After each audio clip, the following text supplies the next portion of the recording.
Hello, everyone. On behalf of the Centre for Critical and Creative Writing in the School of Communication and Arts, welcome to this final session of Adaptation and the Australian Novel. I'm Jason Jacobs, Professor of Film and Television Studies here at the University of Queensland. And I'll be the chair for this evening's keynote lecture, which is being delivered by Professor Frances Babbage. Frances Babbage is Professor of Theatre and Performance in the School of English at the University of Sheffield. Her interest in practices and forms of theatrical adaptation has developed across her career. Frances's publications in this field include Revisioning Myth, Modern and Contemporary Drama by Women, and Adaptation in Contemporary Theatre, Performing Literature.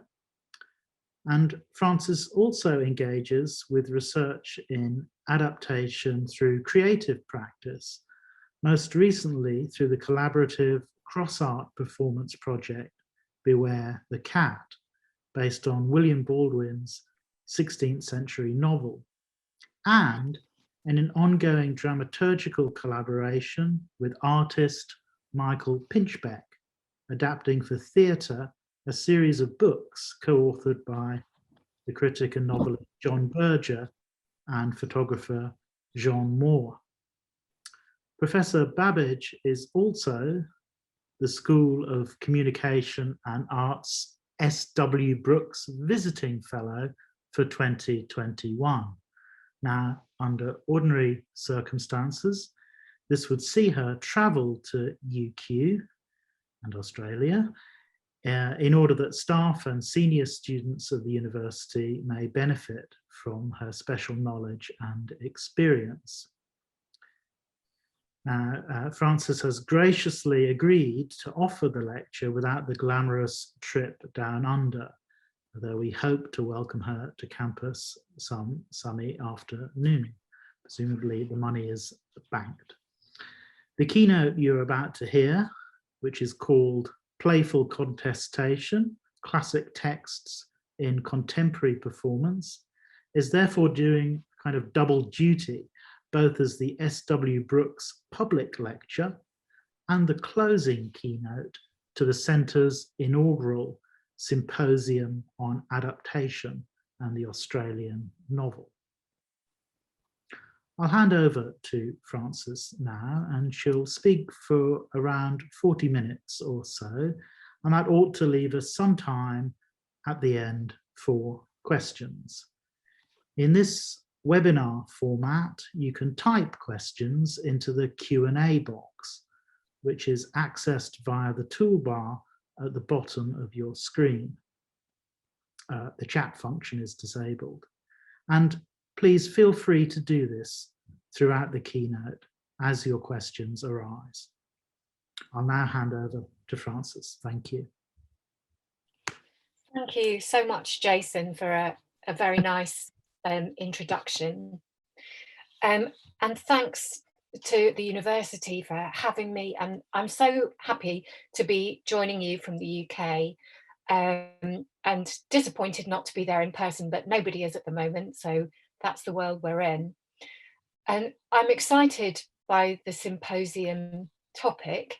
Admittedly, not quite so excited that I sat up through the night attending the panels live, but I've been able to preview one panel recording so far, thanks to Chris, and I'm keen to access the whole event as soon as possible and become much better acquainted with adaptation in the Australian context. I can see we've got some mysterious grey blocks appearing on the slides, but not to worry. I can say that, just to say a note about my slides before I start, they're purely visuals. I sometimes think that it's quite hard to listen and read at the same time. So there are very few quotations and things that I'll be using in this talk, and I will have references on my final slide. But yes, so just images really to convey the productions I'm talking about and keep you entertained. So my subject in this paper is adapting classic literature in the theatre. I choose that focus not because I'm keen to uphold the supremacy of canonical texts, but because they provide a widely familiar reference point, and more than that, the established character of the precursor helpfully makes interrogation and innovation in the adaptation especially pronounced. And in passing, I'm also reminded of something that the British playwright Lisa Evans said recently, tongue-in-cheek, I think, about dramatising Bronte novels. I think the first rule of adaptation, she said, should be to go for the works of dead writers. They're so much more accommodating. When I first started working years ago on adaptation, rewriting and performance, one scholar whose work helped me considerably was not from theatre, but from comparative literature, the historian and folklorist Jack Zipes. With studies including Breaking the Magic Spell, Radical Theories of Folk and Fairy Tales, and edited treasuries like The Outspoken Princess and the Gentle Knight, Zipes traced the persistence and expansion of stories over time and cross-culturally, mapping their appropriation, correction, subversion, or transformation. Focusing on classic fairy tales, Zipes proposed the simplest categorical pair to determine what different iterations of a narrative were doing, distinguishing between duplication and revision. Duplication implied the attempted reproduction or recreation of an original. Revision described a re-examination of it. But since original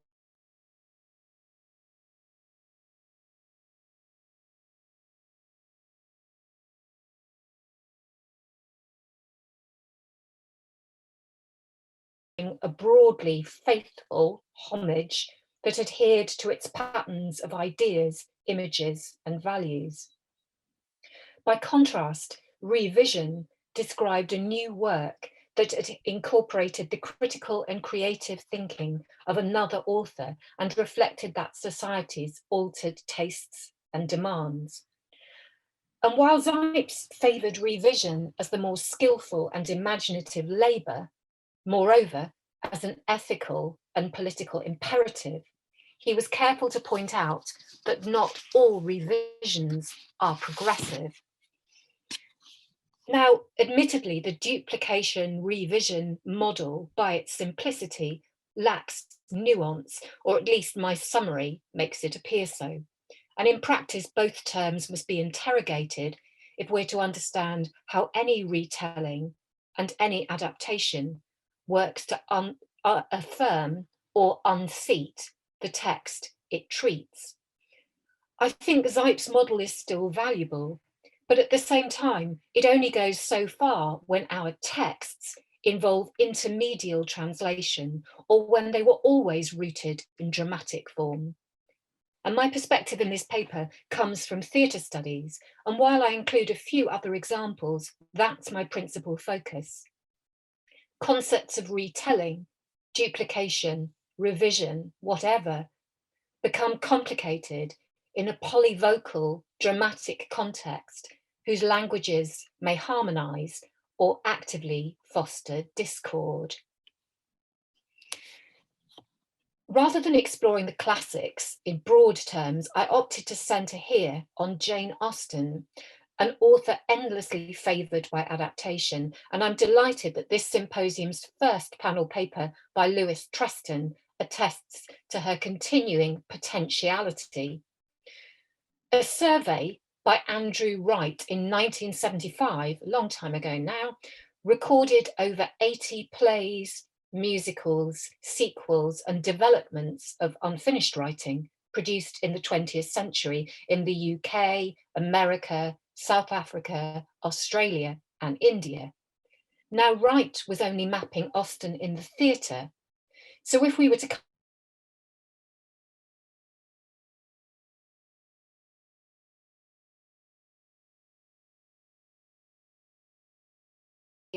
dramatic spin-offs, continuations, and contestations, such as Laura Wade's The Watsons, pictured on this slide, and some wild parodic imaginings, not least at Lewis's ironic and brilliantly titled Hubris and Humiliation, the number is multiplied beyond what we could count.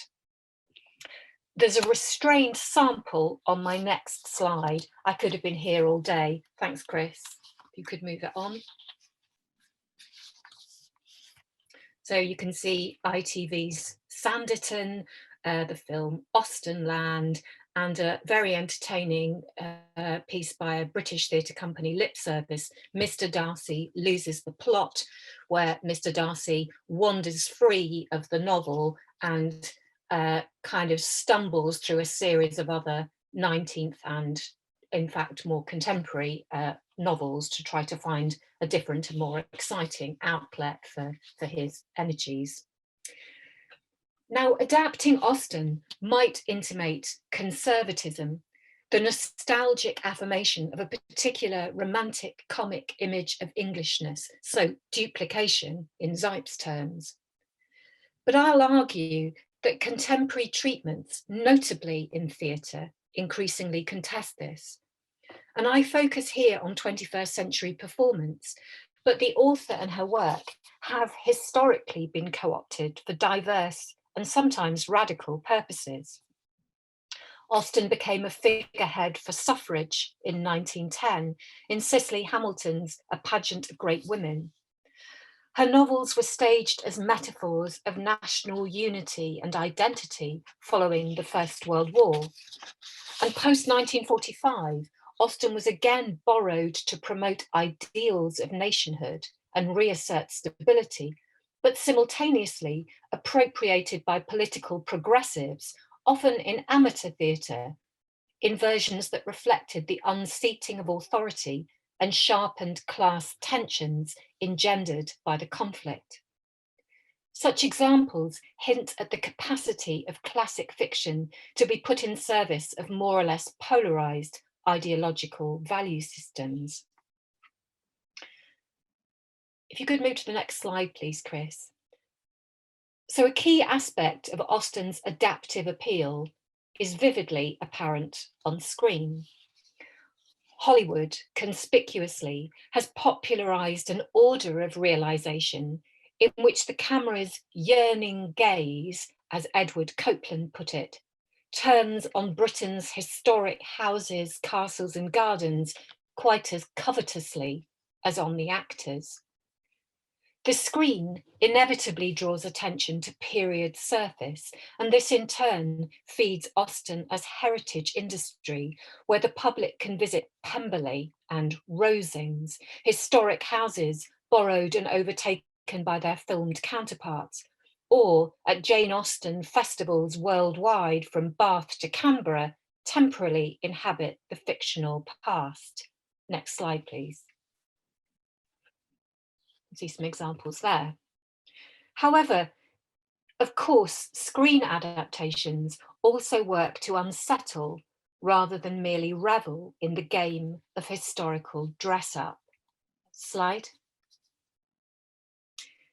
Autumn de Wilde's Emma stripped away part of that decorative veneer to expose not just bare bottoms, but an overload of servants whose constant attendance and often speaking glances highlighted the grotesque absurdities of wealth and class in a pointed, if always comic way. But arguably the boldest treatment to date remains Patricia Rizima's controversial Mansfield Park, which turned the creep mouse Fanny Price into a spirited, socially enlightened heroine and expanded Austen's fleeting references to business interests in Antigua into a sustained post-colonial critique that, contentiously, aligns slave owning abroad with patriarchal rule at home. Slide, please. This film's reading recalls Edward Said's famous essay on Austen and Empire, in which Said argued that any engagement with Mansfield Park must acknowledge the colonial and imperialist ideologies implicit in the novel.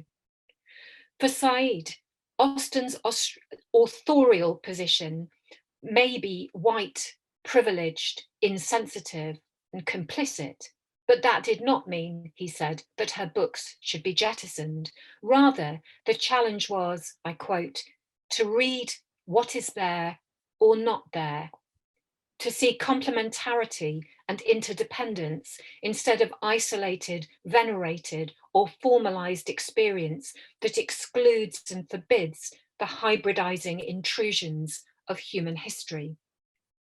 And I want to hold on to Said's insistence that as readers, and by extension as adapters, we're not just allowed, but urged to find what is there and not there in every text, to recognize its choices, and so discover its speaking silences. Where film builds a world whose fictive fullness makes it appear borderless, in theatre, no such illusion is produced. The audience always sees the drama's edges, since the infrastructure of live performance is always in evidence, and sometimes calculatedly exposed. The theorist Gay Macaulay describes theatre's spatiality as at least threefold. First, there's the social reality in which the theatre and audience are located. Second, the physical realm of the stage or its equivalent, supplemented by materials organized by actors, combining to generate the performance fiction. And third is the imaginative space conjured, because performance, even when not bowing to the imperatives of a play, always fictionalizes to some degree, whatever it represents. All three spaces are operative throughout, and actor and audience respond to the entirety of the structure. And for Macaulay, the tension between the three terms constitutes the ground of theatricality. And by that logic, I think that literary adaptation must likewise acquire meaning through this tense interplay and not within the dramatic sphere alone. Since I want to foreground the vocabularies that theatre brings uniquely, it follows that I'm not driven by concerns about fidelity. Intermedial adaptations juxtapose unlike languages, meaning that the works which result are automatically different and original, and fidelity literally impossible. Any expectation that adaptation should bind tightly to their originals overlooks formal difference, as well as the possibility that integrity can attach to new work just as well as to prior text. And equally, upholding preservation as an unqualified good problematically casts works of literature as removed from and impervious to the contexts in which they're encountered. Happily, I think today's audiences expect and welcome the reconfigurations that adaptation brings. A tension between innovation and traditionalism may come with the territory, but few of us today would agree with Andrew Wright in that 1975 study that I cited, that any tinkering means a change for the worse. So I turn briefly now to two recent and innovative stage productions, Sense and Sensibility by American writer-performer Kate Hamill, and Persuasion by British practitioner Jeff James. Both adaptations promote the gaps between the now of 21st century thinking and then of Austen's era, the here of live theatre and the elsewhere of English villages and picturesque landscapes her characters inhabit. So Hamill's Sense and Sensibility, if you could, sorry, next slide, please, was first staged by Bedlam in New York City in 2014. The high energy and fluidity of this production was epitomised in a stage design that had most of its set on casters. You can just about see that in the image of the two women in the chair. The wheeled furniture made location setting briskly economical, but conveyed social and emotional energies too. Eleanor and Edward were pushed together on stage or brutally wrenched apart. A room could spin dizzyingly for Marianne, humiliated by Willoughby. Now, a 2018 mounting of this adaptation by South Theatre Company Australia captured this freewheeling energy with skateboards, roller skates and kazoos, but I couldn't find a picture of this, which I'm really regretful about. The original production was staged in traverse. In fact, you can see a sense of that in the picture on the right, particularly. The visibility of each audience bank to the other, the multi-role playing, and an almost cinematic making and breaking of scenes created a sharply meta-theatrical frame. But whirlwind speed did not turn drama into farce. Instead, velocity accentuated stillness and themes of enforced restraint. The juxtaposed extremes suggested powerful currents, societal, emotional, surging through the genteel parlours and confined spaces characters occupy. The actor Catherine Tickell from that production comments that while keeping close to story and spirit, this adaptation moves it in a way that I think is really necessary for modern audiences. Now, that idea of moving Austen conveys physicality and affective impact, but also the labour of adaptation to unseat attitudinal entrenchment. And the film theorist Robert Stam says that adaptations translate the competing languages and discourses typical of the past of the source text into the competing languages and discourses typical of the present of the adaptation. So consequently, we should expect adaptations to reflect changed genres, formats, technologies, discourses, modes of creation. In the theatre, it is still unusual to see Austen filtered through radically contemporary performance forms, but it shouldn't be remarkable because audiences today expect their theatre to be fluid, unencumbered by heavy literalism. We know that dramatic worlds are played, not pretended, and we enjoy the gap between the fictions conjured and the means of doing so. Now, by contrast with Hamill, Jeff James' Persuasion startled audiences at Manchester's Royal Exchange, a theatre in the round, with crisp minimalism. Next slide, please. A bare white platform mimicked the blankness of the page, as if with no bonnets or breeches, no tinkling teacups, James sought to wipe the slate clean, to bring text and audience together as if for the first time. The production's tone was quizzical, understated, and non-literal. For example, when Anne Elliot lost patience with any character, as she did frequently, she simply pushed them off the platform. The actors wore radio mics, removing the need for projection and instituting an air of everydayness. And the same quality shaped a style of characterization that was almost nonchalant, the line between actor and role intentionally unclear. But this persuasion was not so restrained as I'm implying.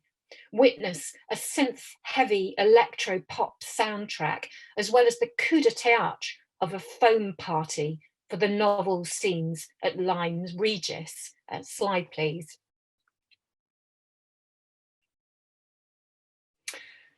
The deliberate jangle of period content with modern delivery gets full rein here, as several characters strip to their underwear and test the waves. The flirtation between Wentworth and Louisa, depicted, becomes an exuberant, semi-naked frolicking. eventually drawing remark from Captain Benwick in supreme understatement, "Wentworth is in high spirits today." The air of Lyme is exhilarating, as is the release of bubbles for the audience. Its spill allows an outpouring of almost hysterical energy that highlights, by contrast, how typically Austen's characters and stage adaptations are imprisoned in parlours and drawing rooms. And both these shows exploit the full opportunities of theatre's layered space to speak the classic novel and simultaneously a contemporary perspective upon it, liberating adaptation from habits of cautious illusionism. Both foreground the social sphere too. Round and traverse reflect the audience back to itself, mobilizing an exchange of looks that accentuates assembly, immediacy, and liveness. And in doing so, they insist that adaptation is about endeavor and attitude as much as outcome, making their audience active readers of the whole. Now, I concentrate in the second half of this talk on Pride and Prejudice, still the favourite of Austen adaptations on stage and screen. Its spirited heroine, a comically disorderly family, the hate to love trajectory, the pull for audiences seems clear. Nonetheless, from a modern vantage point and post-feminist consciousness, it's hard to reconcile female agency with the reward of romantic marriage conveniently tied to economic prosperity. That tension is further complicated by novelistic irony, an indeterminate voice that has fueled assessments of Austen as conservative or subversive. However it's understood, that quality of irony adds complexity to narratives far more barbed than simple comic romance. And how far theatre can retain or recast this quality is a question I return to at the end. The first adaptation I consider, in essence, plays the story straight while instilling rupture through theatrical form. Slide, please. Isabel MacArthur's Pride and Prejudice, sort of, premiered in 2018 at Glasgow's Tron, is written for an all-female cast. 6 actors play servants, figures all but invisible in Austen's fiction, delivering letters, announcing visitors. And it's such satisfying work, one tells us, seeing them walk off into the sunset, knowing we did our bit. That bright insistence is a little forced, acknowledging an oversight on Miss Austen's part that denies their class any love interests or ending. As if remedying that omission, here the servants control the story, playing characters, furnishing locations. Filtering Austen through the voices of an underclass embeds irreverence from the outset in the mode of playing. And the production clashes as well in period styling with contemporary speech in a joyful melting pot of dialects, posh home counties head to head with Glaswegian, Belfast and Broad Yorkshire. Visually, as well as linguistically, the production is rife with anachronisms. Slide, please. Snobbish Caroline Bingley. Snobbish Caroline Bingley recoils from a fast melting Viennetta contributed by Jane to the Netherfield buffet at her mother's insistence. Mass branding features frequently, as on the morning after the ball when a hungover Elizabeth eats Frosties straight from the packet. Later, a Ferrero Rocher pyramid symbolises the splendour of an evening at Rosings. These visual embellishments invite inferences about specific characters, but in broader adaptation context, transmit as a comical pop cultural unseating of high cultural literary status. Incorporating jarring props is also integral to a practice of resourceful improvisation. Servants, like actors, must use whatever comes to hand. The production's cultural collage is audacious, but stops short of burlesque. The asterisked qualification of the title, sort of, disavows authoritative status, yet simultaneously claims allegiance. This is not quite Austen, but not Austen. And that paradoxical not is underlined by an all-women cast who bring anti-illusionist distance while upholding the primacy of female perspective. And doing so arguably echoes Austen, since her novels include men almost invariably as women encounter them. MacArthur's version is female-centric to the point where the already remote Mr. Bennet is personified as a newspaper attached to an armchair. Some more slides will help to convey the production's impression. Have the next one, please, Chris. So this is one of the balls.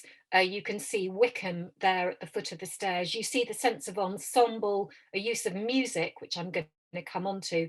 And if you look closely, you can see in the bigger picture that there's a vodka and a cigarette for Lizzie, give a very kind of contemporary sense of a party that's maybe gone on a bit too long.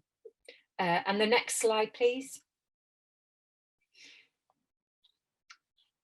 The next one shows the descent of Lady Catherine down the stairs with her shades, and then a very playful creation of Darcy's portrait, a moment from the Pemberley sequence. Again, the frame held by the servants. You can see the kind of speed and economy of the way the production is working to construct its scenes. Now, the balance that this adaptation strikes, symbolised by that asterisk, meaning it and playing with it, is embodied in its use of karaoke. Can I have the next slide, please? Music frequently features in Austen adaptations, but here, live renditions of tracks by Elvis Costello, Etta James, Chris de Burgh, and more offer a lowbrow revoicing of classic romance. Music can also serve to stretch time, something that Pierce Wilcox observed in his paper on librettos, creating space for emotionality and reflection in a way that illusionist drama cannot always achieve. But further, karaoke, as an inherently intertextual practice, invites a range of meanings that position the show distinctively as adaptation. While karaoke reflects and fosters a fascination with celebrity, it's also potentially subversive.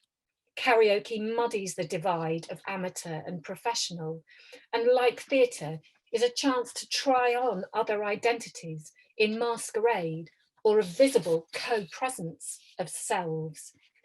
Karaoke casts into doubt terms like original and copy.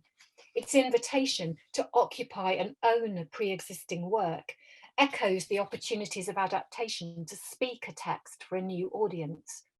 Aligning karaoke and adaptation becomes a democratizing move that makes all sources available and no interpretation invalid. At the level of fiction, doing karaoke displays the Bennets as lively, vulnerable, and sometimes embarrassing. In other words, wholly recognizable as women of today.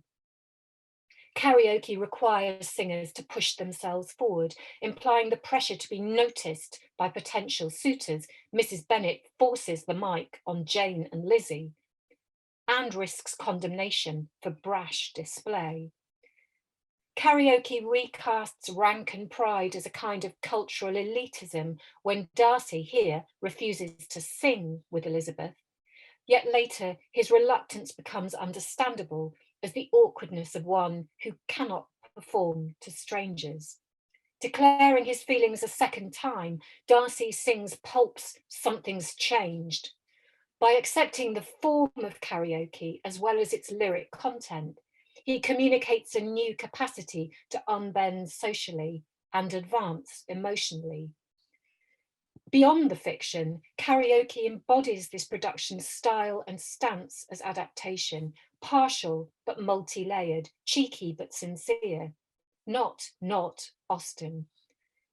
And when Mary Bennet, hitherto prevented from singing, a running joke of the production, stages a coup at the end with a jubilant rendition of Candy Staton's Young Hearts Run Free, it celebrates resistance, not just of her downtrodden character, next slide please, Chris, but anyone and everyone from any century who has aspiration, self-belief and even ability, but only lacks opportunity.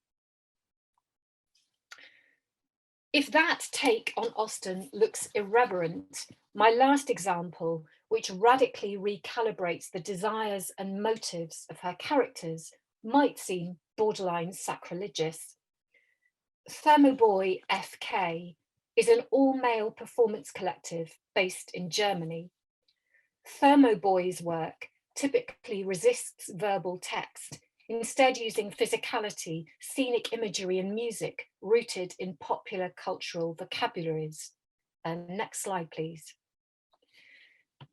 They told me that beyond a desire to tackle dramatic dialogue, the unlikely choice of Pride and Prejudice came from a naive lust for the material, the romantic pictures of it, which the company knew from their TV childhood, the BBC version mainly. Stolz und Volatil premiered in 2018 in Berlin and has since toured Northern Germany. In the group-authored, group-directed production, 8 men play the novel's central roles. There's just one doubling of Lydia and Wickham, meaning that major characters, the Bennet parents, Mary and Kitty, Charlotte Lucas, Miss Bingley, disappear altogether. Austen's plot is relayed crudely by leaps and bounds, omitting transitions and exposition, or putting information brusquely in a single line. Where Austen builds the fictional world in detail, Thermoboy erases it, pushing almost primitive shapes to the fore. Slide, please.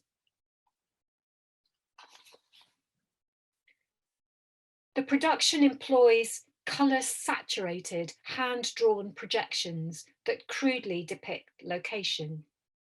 They suggest a tale amateurishly illustrated, flat as a toy theatre, an impression intensified by handheld pictorial props and furniture outlined cartoon-like on wheeled blocks, ungainly as televisions. That two-dimensionality carries through to performance, with actors in role, but shyly uncertain, period dressed, but stiff as if at a costume fitting. And those cross-cast as women display the awkwardness that might accompany long dresses, but the demeanour of all is hesitant, exuding doubt of their right to enter Austen's fiction. I'm going to ask Chris to play a video clip now of just 3 or 4 minutes, a moment at a dance.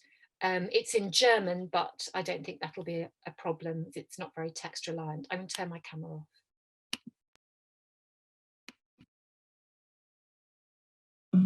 Schon vergeben. Personal?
Sie diesen Tanz, Mr. Darcy?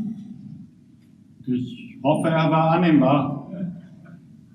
Ich habe den Tanz angesprochen. Sie könnten nun etwas zur Anzahl der Paare bemerken. Es sind 4. Gut beobachtet. Sie könnten nun etwas zur Einrichtung dieses Ballsaales sagen.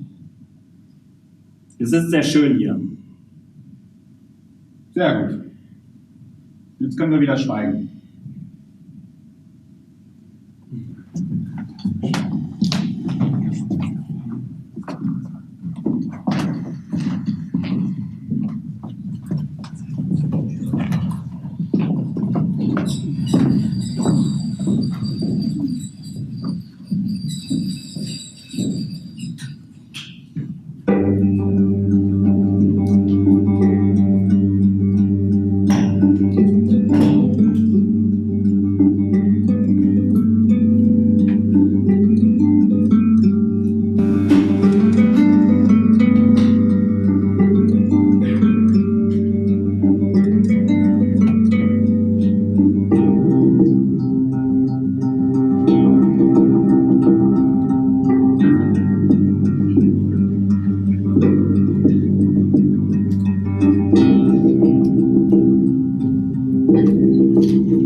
Im Allgemeinen liebe ich es zu reiten. Gerade wenn der Grund dafür eine Einladung von Mr. Billy zum Tee ist. Und oder ein Unwetter heraufzieht und die Luft dann schwer und süffig wird, wie melancholische Gedanken zum Herbst. Wenn die Blätter herabfallen und das Laub wieder zur Erde wird.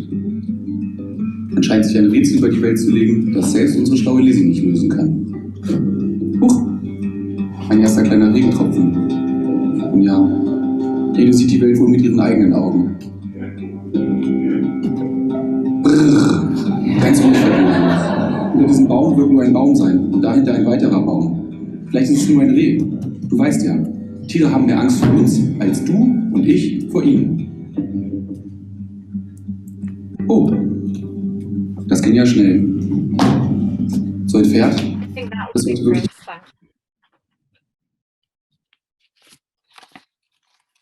If you could go back to the slides.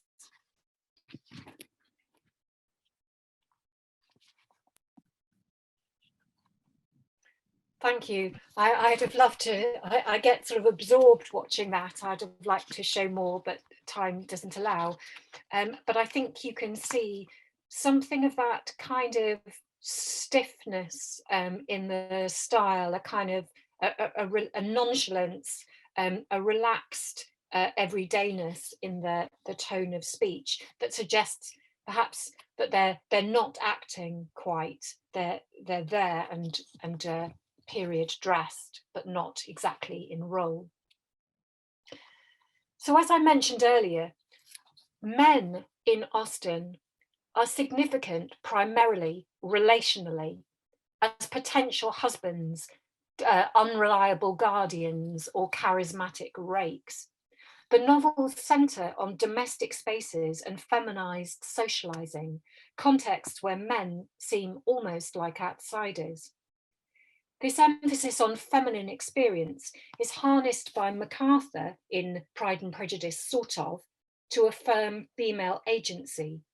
But Austen's fiction can be a productive space to explore more complex gendering, precisely because her men are not always at home in a society that accords them power. In this light, Thermoboy's production tests the possibilities of access to foreign territory, of men to find themselves in this fictional sphere. Austen ironically announces the truth universally acknowledged that a single man in possession of a good fortune must be in want of a wife, however little known the feelings and views of such a man may be.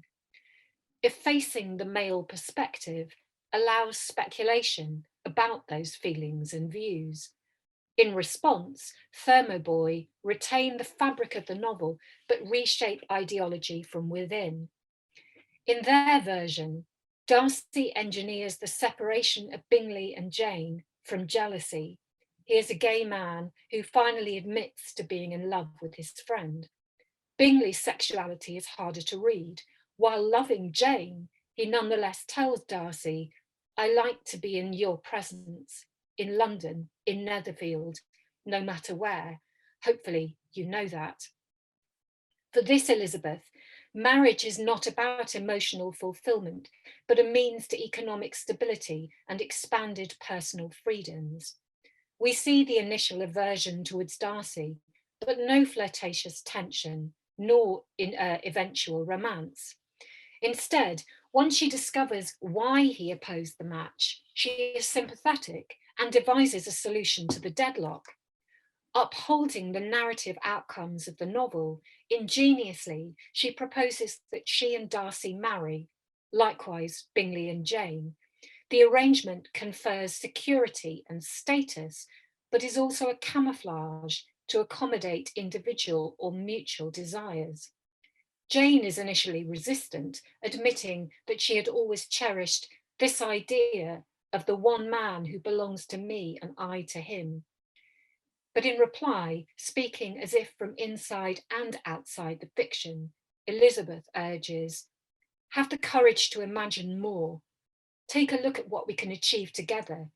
A love that must not be is given a chance. A woman who wants to be happy alone is given a chance.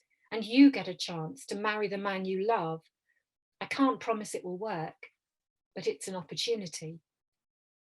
In this way, Stulz and Vuratai reinvents the marriage constellation as a front behind which not just heterosexual, but same-sex and polyamorous love become conceivable, as is the chance to remain alone and unjudged. It's an ambiguous and not quite utopian ending. Bourgeois appearance is upheld, and self-determination comes by subterfuge. This bold rewriting applies a kind of textual queering, subverting gender normative assumptions and contesting the dominion of heterosexual marriage. The production risks objection that it promotes, perversely, a way of looking, to cite one literary critic, at a novel that Austen might have written, but didn't. But here we can recall Said's injunction to read what is there and not there in a text. Queer readings of Austen emerged in the 1990s, clashing profoundly with academic and popular authority that had her firmly aligned with traditional conceptions of gender difference. However controversial such analyses have proved, there is, to quote scholar E.J. Cleary, no arguing with the fact that Austen questions the sex-gender system and its categorizing endeavors. And further, such readings, I'd suggest, prove not just defensible, but beneficial in driving Austen's scholarship and adaptations to interact with contemporary sexual politics debates. In this way, such readings unsettle entrenched orthodoxies, exploding timidity and banality, and exposing the subjectivity in all readerly engagement. Stulz and Vuratai's gendered reframing is also manifestly an effect of casting. In seeking to make the novel speak to and for a group of men, no act is more forceful than bodily occupation. Yet the provocation of an all-male Austen is not combative here, but speculative, reaching neither towards camp nor authentic female likeness. Instead, the stilted quality of representation communicates that being women or being men can be an uneasy performance. Discussing cross-dressing in Shakespearean production, Carrie Mazer argues that theatre's inherent artifice allows the actor who plays across gender both to represent the character and to radically destabilize that character, to normalize gender identities and sexual relationships and problematize them. Stolz und Vorurteil indulges lust for a fictional world from which some readers are normatively excluded in a double-edged move that enjoys the novel and erodes it, accepts the parts given while wishing them otherwise. In dramaturgy and performance, the show layers progressive sexual discourse onto a narrative for which heterosexual marriage prevails as goal and reward. The rules of past and present societies are not coincident, but the production's gestural uncertainty hints that self-determination and freedom are not a given, even in enlightened times.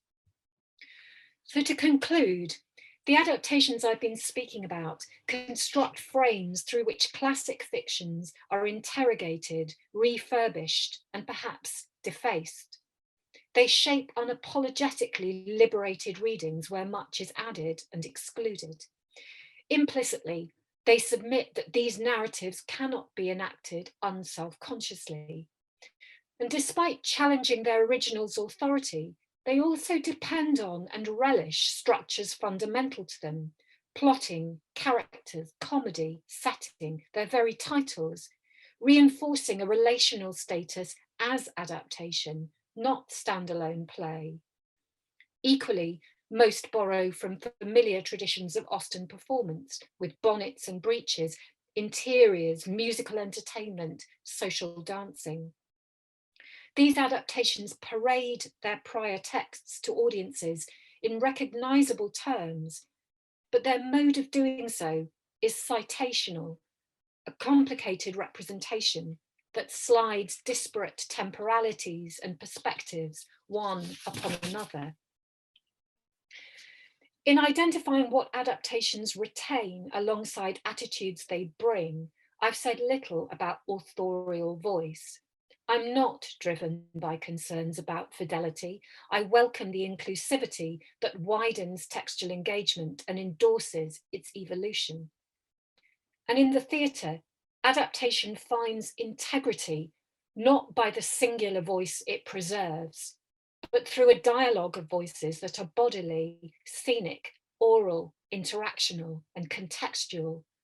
Moreover, and importantly, theatre's multi-layered expression serves not just to assert or contest textual currency, but to articulate a position of irony. Irony, in ordinary usage, has been understood to mean saying something different from what is meant, highlighting disjunction between appearance and reality, dissociating a speaker from their utterance. Austen's irony is witty, satirical, critical.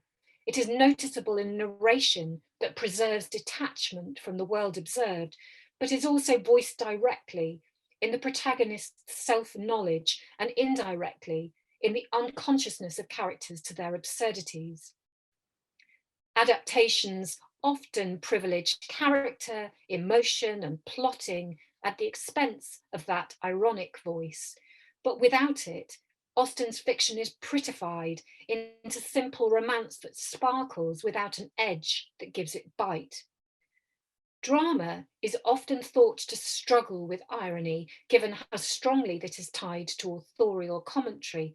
And while stage and screen can include narration, it's rarely sustainable nor analogous with the subtler provocation of a voice heard only in the reader's head. But I've argued here that theatre inherently speaks on many levels at once, and that the things it says may be harmonious or conflicted. It can speak and challenge at the same time. It can have its cake or its Ferrero Rocher pyramid and eat it. Thank you. I think you can lose the slide. As you go on to the last slide, just shows I have the references, but nobody wants to see those now, so maybe they can just be available for the record if you want to lose the slides altogether, Chris.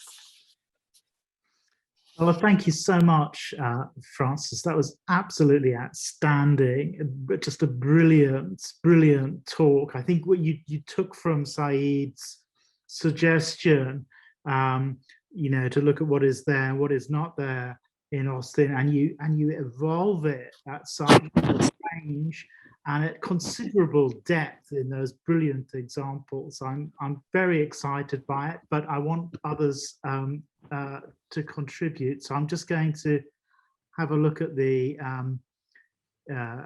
Q&A, and we have a question from Victoria Bladen, which I'm going to read out.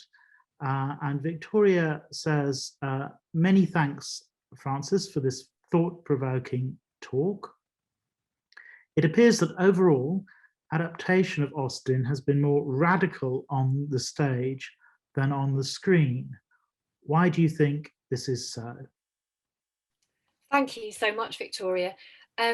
Yes, I do think so. I should preface it by saying that I'm not an authority on screen studies, so I'm always aware of the risk of kind of producing a reductive comparison or generalizing about what the screen can do.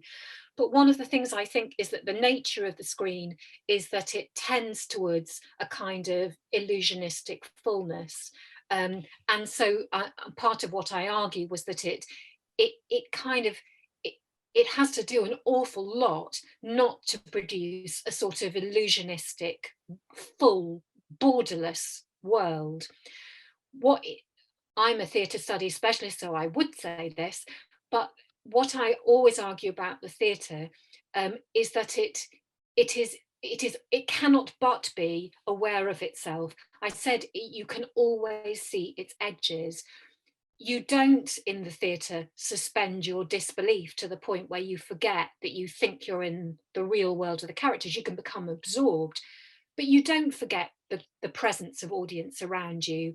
You know that there is not a kind of a room off stage, that what you see is what you get on the stage. And so I think my sort of primary example is that certain qualities that are inherent in theatre, the awareness of the audience, of their presence in the room, that sense of theatre's layered space that is always on some level deconstructive. And I think in contemporary theatre even more so, we're much more used now to actors moving the set themselves, for example. So I think it is extraordinary to me now if I ever see a production where a stage set changes by the lights going down and people dressed in black coming on and moving things. That sort of idea that you're not meant to know, when to be magically transported. Now, that exposure of theatre's mechanisms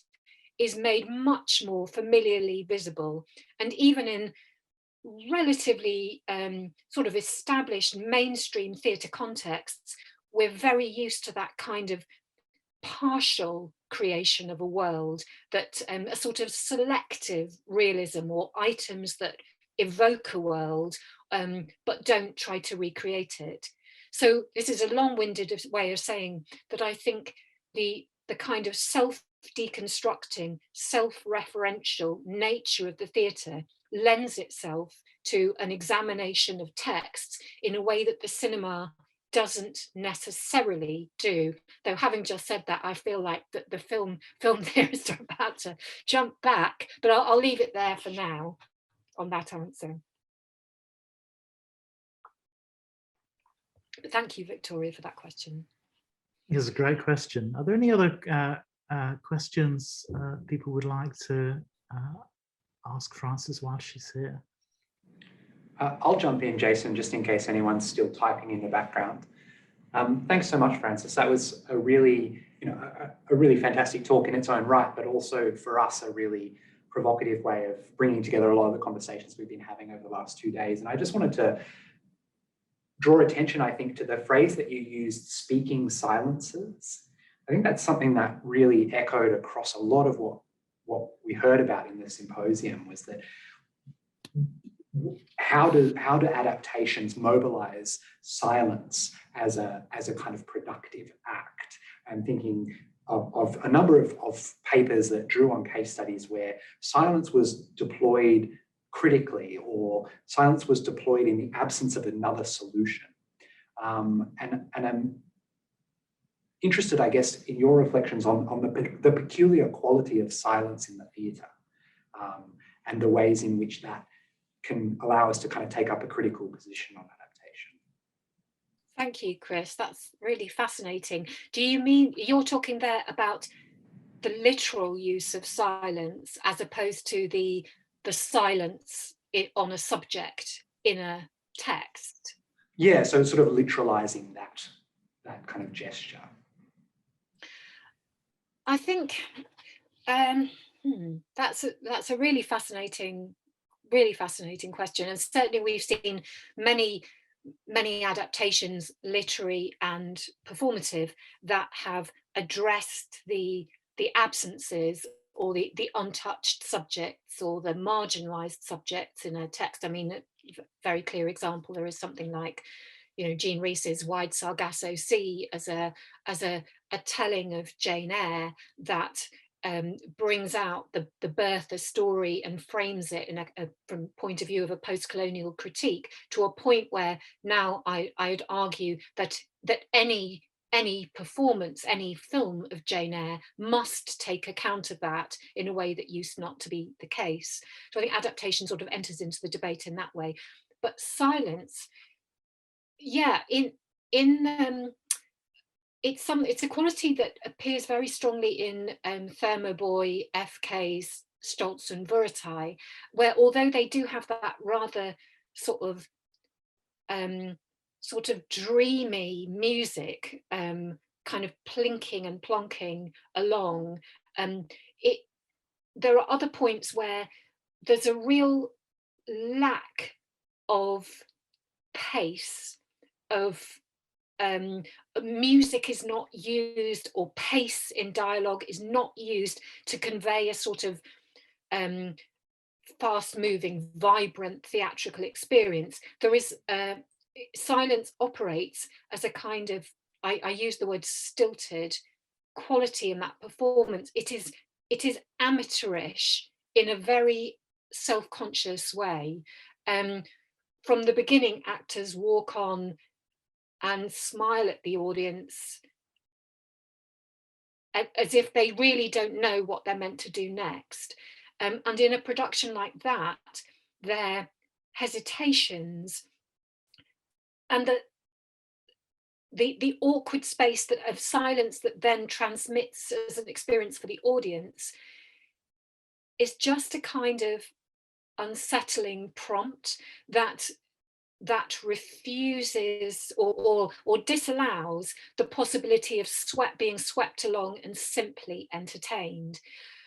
It's not entertaining, it is entertaining, but I think sometimes we think of entertainment as a kind of, something that just sort of takes us up and pleases, but entertainment in a deeper sense suggests a kind of a real engagement or absorption, and I think silence is used there in a disruptive way that needles the audience.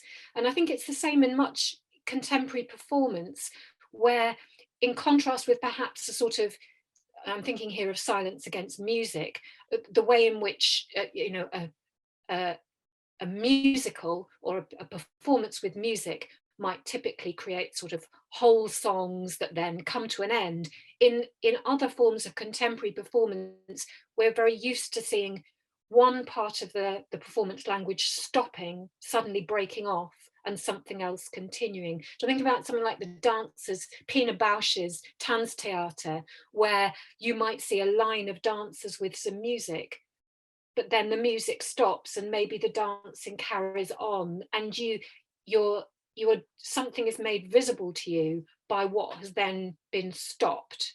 It's a kind of disharmony or discord that unsettles, that just breaks the rhythm in a defamiliarizing way. So I think that's my best first response, but that's a good question that I'd like to think a bit more about, and particularly perhaps trying to join up a bit more that idea of the silences that adaptation can address in a text, and the way in which that translates into language in performance. Thanks. Thank you. Okay, we've got a couple, if we've got time, we've got a couple more questions. This one is from Margaret Henderson. I'm going to read it all out. Thanks so much for your talk, Francis. This may be a hard one to answer, but given that one of the major attractions of Austen is the costume drama aspect and a related historical escapism, how do audiences respond to these theatrical adaptations that reject or diminish this aspect of Austen? I'm thinking of the serious fans of Austen particularly. From Margaret. Yeah, that's a great question, Margaret. Thank you.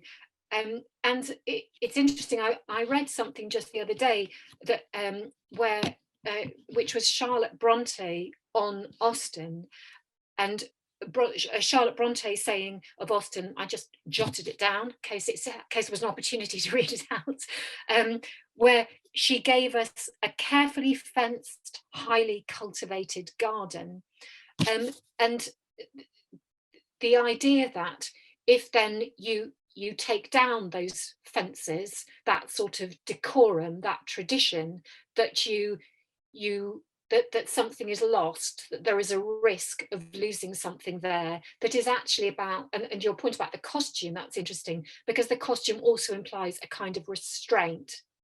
And that the restraint is actually key to what is going on. And maybe, I think perhaps particularly my slide of the Lyme Regis scenes in Jeff James, I thought fantastic persuasion, really, they're very, very startling. But it's true, I mean, one person I went to see that with, who's an Austen specialist, somebody who works on early 19th century, he couldn't get on with it. He found it too startling, and well, no, that sounds a little patronizing. I didn't mean it that way. Just inauthentic, I suppose, difficult to deal with. I think I couldn't pronounce really on what Austen, the real fans of Austen, make of such work. I think the response is probably significantly divided. I'm aware that in that production, The Persuasion, which I thought was a rather wonderful and very refreshing treatment, a very cool treatment in all senses of Austen's novel. The reviews were divided between some that were notably enthusiastic about its boldness, and others that particularly, they all centered on the foam party bubbles. So there was a lot about that it was a flimsy, light, I can't think what the word is now, sort of, that its pleasure was almost like a bubble, its ephemerality, that it was sort of all style and no substance. But I think that's and it offered easy review bylines to journalists by the boldness of the style that it took up. But in practice, I think it's an extremely refreshing and witty take on the tale. And it also, although it did clearly abandon illusionistic styling, one of the things that it did was, unlike Pride and Prejudice, sort of, which had a very modern language, The Persuasion used Austen's language. And it's the preservation of that made it entertaining. So at one point, when the characters propose to go to Lyme, one character objects, Lyme? But that's 12 miles away. And that, like the line, Captain Wentworth is in high spirits today, we get all the pleasure of Austen's language just set against this very fresh frame. So I think the Austen specialists have to suck it up a little and just accept that one of the things that a production like this does is that it helps us enjoy certain things like the language new. It helps, lets us receive it in a new way, and we will never receive it in a new way if and kind of rediscover it, and it won't be widened to new audiences, if the languages of telling don't move on with our contemporary discourse. And that is really important. Going back to that reference I made from Robert Stam, how extraordinary it would be if the texts we tell and the performances that we create don't employ the discourses that are at our disposal, the language of contemporary theatre, which is not literal, which is not broadly dominated by literalism or illusionism. It makes sense that we use the languages of performance that we have. Okay, thank you, Frances. There is another question waiting, but we have to end now. I just want to thank, on behalf of everyone, thank you very much for such a stimulating, excellent talk. Even as a film studies person, I was absolutely envious of theatre, thanks to your talk. And we're just very, very grateful that you were able to speak to us at this conference. Thank you. Now, just to end, I'm going to hand over to Associate Professor Stephen Carlton. Thanks again. Thank you, Jason. Thank you so much. And thank you so much, Frances, for a scintillating talk that will stay with us and give us so much to think about. And you have touched on so many of the themes that we have been discussing throughout the weeks. And I've made notes of a couple of your quotes there, and ironically, the same one about silences that Chris did, that I'll very briefly touch on and say thank you. So thank you to all of the colleagues from the School of Communication and Arts who have chaired panels with us this evening and throughout the last couple of days. Thank you to our head of school, Bronwyn Lee, for resourcing us and supporting us in every sense of that word. And thank you, of course, to all of the delegates who have presented papers and engaged with such intellectual generosity and curiosity with each other throughout these last 2 days. For a symposium that has been inherently multidisciplinary, I think there's been a really marvelous cohesiveness that has bound us a little bit spiritually together. I've really enjoyed that very much, and it's engaged strongly with the Centre's interdisciplinary concerns with creative and critical writing. So we have ruminated very cohesively, I think, on the state of Australian storytelling and on the question of what constitutes a national canon and who gets to tell it. We've heard about themes that have, the phrases that have jumped up for me have included this idea of the nostalgic versus the subversive adaptation, which Frances's notion of the duplication versus revisionist and revisioning versions of classic texts has also touched upon. We've talked about contested histories in that sense, of marked bodies, of the ethics of representation, protocols of consultation, voices, voice, silences, voice as an adaptive challenge, and adaptation as memory, and also adaptation as a liminal state or process, adaptation of text being in constant re-envision. And with that, we have, through several of our papers, talked about the idea of this as a metaphor for a nation that is in a perpetual state of, well, reinvention and reconsideration as well. So in recognising a text's choices, and so recognising its speaking silences, as Frances put it, I hope that we have, in the last couple of days, identified, interrogated, and problematised some of those silences, particularly the cultural silences throughout. Thank you very much to Chris Hay for everything that he's done for this conference as well, to my colleague Helen Marshall, who is at home virtually, and to Olivia, who has marketed us, organised us, done everything, and done it all whilst celebrating her 30th birthday as well. So she needs to go away and celebrate that properly. We would normally all go and enjoy a meal together, probably, and a couple of drinks at this point, which we don't do. Do it privately and separately in your virtual spaces. Let's keep the conversation's going. And stay tuned for news of what the next symposium for the Centre will be, and when that'll happen, we'll be really excited to share that with you. Finally, I just wanted to remind viewers as well of the Tom O'Regan Memorial Fellowship. So Bronwyn spoke eloquently about this last night, reminding us that in losing Tom, we're wanting to remember him through the legacy that he leaves. And so together with Tom's family, the Faculty of Humanities and Social Sciences and the School of Communication and Arts, we're all seeking to create a fellowship in Tom's memory. As Bronwyn said, I think this is exactly the sort of event that Tom would have appreciated with his, his love of Australian studies, but his collegiality and his interdisciplinarity. So there's a link there. I know that you can't click on it because it's a slide, but we'll circulate that information as well, and we'll circulate that to everyone who has participated in the symposium over the past couple of days. Thank you so much, everyone. Have a great evening, and I look forward to you engaging with you all further over coming weeks and months as we plan what's next.